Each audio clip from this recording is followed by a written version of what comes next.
Halo teman-teman. Hai. Selamat datang di podcast kelompok 3. Hari ini saya akan membawakan podcast tentang hukum perbankan. Tapi sebelum itu kami akan memperkenalkan nama kami, dimulai dari saya sebagai host. Nama saya Rosalyn Pelt. Saya Patrick Mela. Saya Alfred Marang. Saya Putri Subardono. Saya Rama Batogodo. Saya Rosa Mistika. Saya Sepresius Penu. Dalam podcast ini saya akan bertanya tentang hal apa saja yang ada dalam hukum perbankan. Dan saya akan memulainya dari teman saya Rosa Mistika. Bagaimana asal-usul bank sebelum masuk ke Indonesia dan setelah masuk ke Indonesia? Baik, bank pertama kali didirikan dalam bentuk seperti sebuah firma pada umumnya pada tahun 1690. Pada saat kerajaan Inggris berkemauan merencanakan membangun kembali kekuatan armada lautnya untuk bersaing dengan kekuatan armada laut Prancis. Akan tetapi pemerintahan Inggris saat itu tidak mempunyai kemampuan pendanaan, kemudian berdasarkan gagasan William Paterson yang kemudian oleh Charles Montagu direalisasikan dengan membentuk sebuah lembaga intermediasi keuangan yang akhirnya dapat memenuhi dana pembiayaan tersebut hanya dalam waktu 12 hari.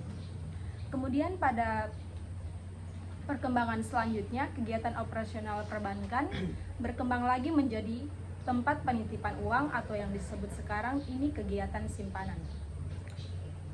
Berikutnya, kegiatan perbankan bertambah dengan kegiatan peminjaman uang.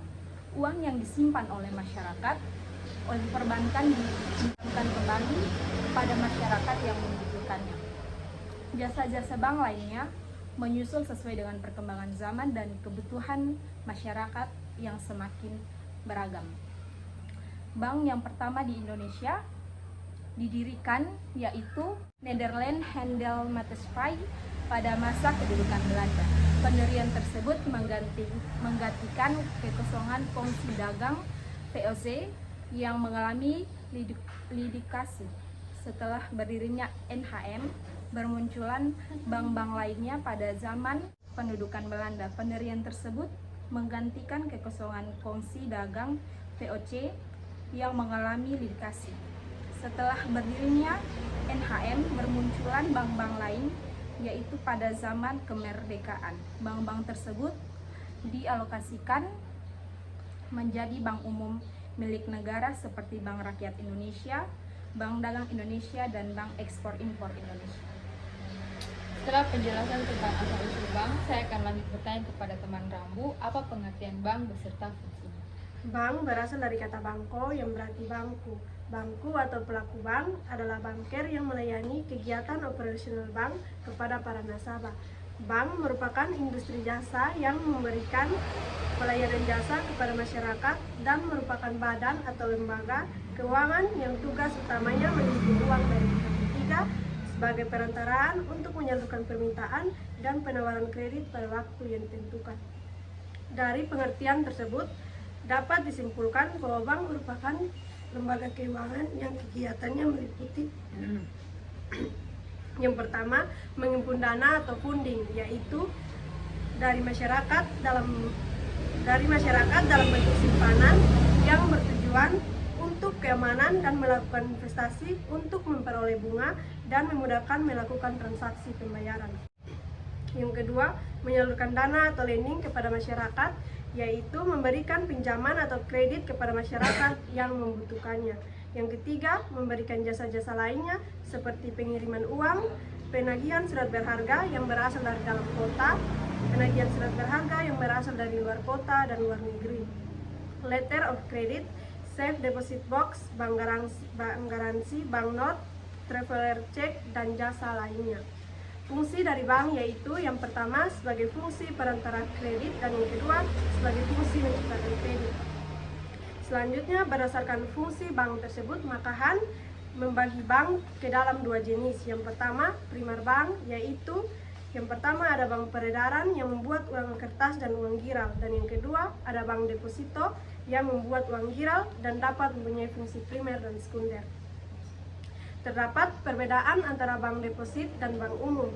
Bank deposit biasanya bidang tugasnya terbatas pada pemberian kredit jangka pendek kepada perniagaan, industri, dan swasta, serta memberi jasanya dalam urusan pembayaran di dalam dan luar negeri. Yang kedua, bank umum. Biasanya tugasnya lebih luas. Yang pertama, memberikan kredit jangka panjang dan pendek. Dan yang kedua, mengadakan emisi, saham-saham, obligasi, dan sebagainya. Baik, kita telah mendengar asal-usul bank, pengertian, dan fungsi bank. Dan untuk lebih jelasnya, saya akan bertanya kepada siapa apa saja dasar-dasar hukum perbankan di Indonesia.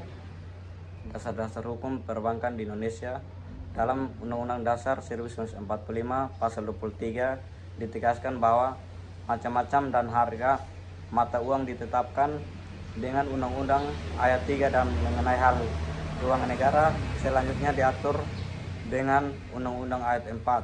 Hal tersebut kemudian ditegaskan pula dalam penjelasan Undang-Undang Dasar 1945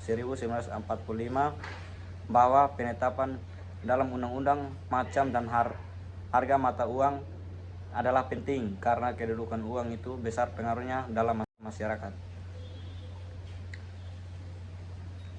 Berkenan dengan pentingnya peranan bank di Indonesia, ditetapkan MPRS nomor 23/MPRS/1966 dalam pasal 55 menyatakan bahwa dalam rangka pengamanan keuangan negara pada umumnya dan pengawasan serta penyihatan tata perbankan dan pada khususnya maka segera harus ditetapkan undang-undang pokok perbankan dan undang-undang bank sentral untuk melaksanakan ketentuan-ketentuan pasal 23 ayat 3 dan ayat 4 Undang-Undang Dasar 1945 dan pasal 55 ditetapkan MPRS nomor 23/MPRS/1966 yang disebutkan di atas. Maka tanggal 30 Desember 1967 oleh pemerintah Republik Indonesia dan DPR gotong royong telah mengeluarkan Undang-Undang Nomor 14 Tahun 1967 tentang pokok-pokok perbankan atau UP3 yang diundangkan dalam lembaran negara nomor 34/1967 dan penjelasannya dibuat dalam tambahan lembaran negara nomor 2842. Baik, hukum perbankan telah disahkan dalam undang-undang dan tentunya akan banyak istilah yang ada dalam hukum perbankan tersebut. Dan saya akan bertanya kepada teman Patrick apa saja istilah yang ada dalam hukum perbankan. Dalam hukum perbankan ada beberapa istilah. Yang pertama, bank. Bank adalah lembaga keuangan yang usaha pokoknya adalah memberikan kredit dan jasa-jasa dalam menentukan pembayaran dan peredaran uang. Yang kedua, lembaga keuangan. Lembaga keuangan adalah semua badan yang melalui kegiatan-kegiatannya di bidang keuangan, penarikan uangnya dan menyalurkan pada masyarakat. Yang ketiga, kredit.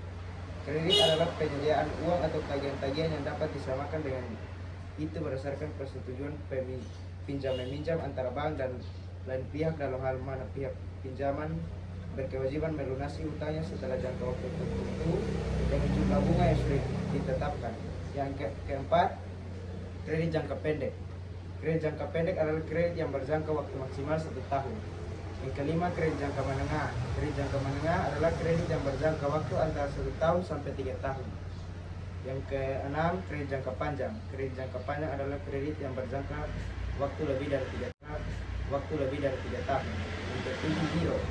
Giro adalah simpanan dari pihak ketiga kepada bank yang penarikannya dapat dilakukan setiap saat dengan mempergunakan cek, surat perintah, pembayaran lainnya atau dengan cara perintah faktura. Yang kedelapan, deposito.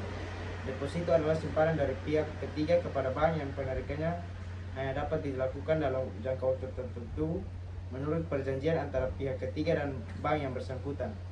Yang terakhir, tabungan. Tabungan adalah simpanan dari pihak ketiga kepada bank yang penarikannya hanya dapat dilakukan menurut syarat-syarat tertentu. Baik, dan yang terakhir saya akan menanyakan tentang jenis dan macam lembaga perbankan yang akan disampaikan oleh teman Priti dan saudara Ahmad. Jenis-jenis dan macam lembaga perbankan. Bank sentral adalah Bank Indonesia sebagaimana dimaksud dalam UUD 1945 yang selanjutnya akan diatur dengan undang-undang tersendiri. Bank umum. Bank umum adalah bank yang dalam pengumpulan dana terutama menerima simpanan dalam bentuk giro dan deposit dan usaha dalam memberi kredit jangka pendek. Ada juga bank pembangunan, ialah bank yang dalam pengumpulan dana terutama menerima simpanan dalam bentuk deposit dan atau mengeluarkan kertas berharga jangka menengah dan panjang dalam usahanya, terutama dalam memberi kredit jangka menengah dan panjang di bidang pembangunan. Baik, terima kasih kepada teman-teman semua yang telah menjelaskan hal-hal yang ada dalam hukum perbankan, dimulai dari sejarah, pengertian dan fungsi, juga dasar-dasar hukum serta istilah dan jenis lembaga perbankan.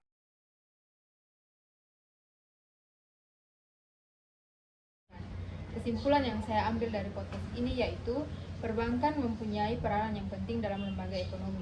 Kegiatan utama dari perbankan adalah menyerap dana dari masyarakat untuk kemudian disalurkan kepada masyarakat.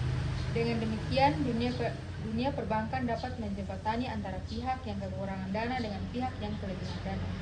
Hukum perbankan juga telah disahkan dalam undang-undang dan telah menjadi landasan dalam menjalankan jenis-jenis lembaga perbankan.